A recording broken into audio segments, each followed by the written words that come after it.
আজকের রেসিপি চিংড়ি দিয়ে উলের ডালনা, যার স্বাদ কিন্তু মাছ মাংসকেও হার মানায়।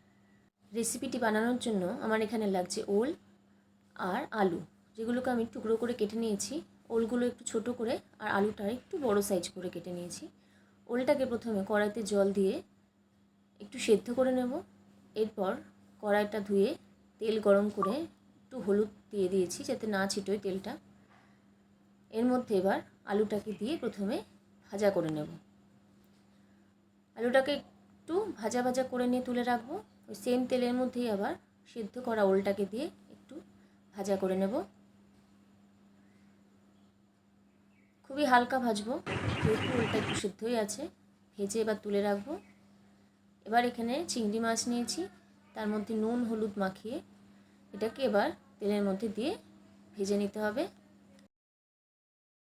এবার একটা পেস্ট বানাবো, তার জন্য লাগছে পেঁয়াজ কুচি আর টমেটো একটু ছোট করে কেটে নিয়েছি।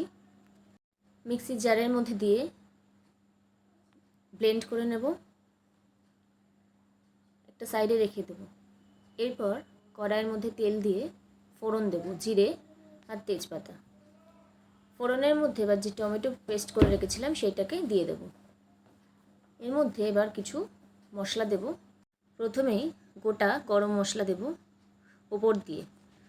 এরপর 1 চামচ আদা বাটা, লঙ্কা বাটা, জিরে গুঁড়ো, হলুদ গুঁড়ো, নুন আর স্বাদের জন্য চিনি দিয়ে মশলাটাকে প্রথমে ভালো করে কষাতে হবে। ভালো করে সব কিছু মশলার সাথে মিশিয়ে নিয়ে এবার মশলাটাকে কষাবো তেল ছাড়া অবধি। তেলটা ছেড়ে দিলে মশলাটাকে একদম শুকনো করে নিতে হবে। জলটাকে একদম শুকিয়ে নিতে হবে। জলটা একদম শুকিয়ে আসলে এর মধ্যে এবার ভেজে রাখা আলু আর ওলটা দিয়ে দেব। দিয়ে ভালো করে মশলার সাথে প্রথমে মিশিয়ে নেব। এরপর জল দেব গ্রেভিটা বানানোর জন্য। জল দিয়ে ভালো করে আবার মিশিয়ে নিতে হবে। আর নুনটাও দেখে নিতে হবে এই সময়। দিয়ে ঢাকা দিয়ে কিছুক্ষণ ফুটতে দেব। ব্যাস ঢাকাটা খুলে ফোটা শুরু করলে এর মধ্যে চিংড়ি মাছগুলোকে দিয়ে দেবো ভেজে রাখা।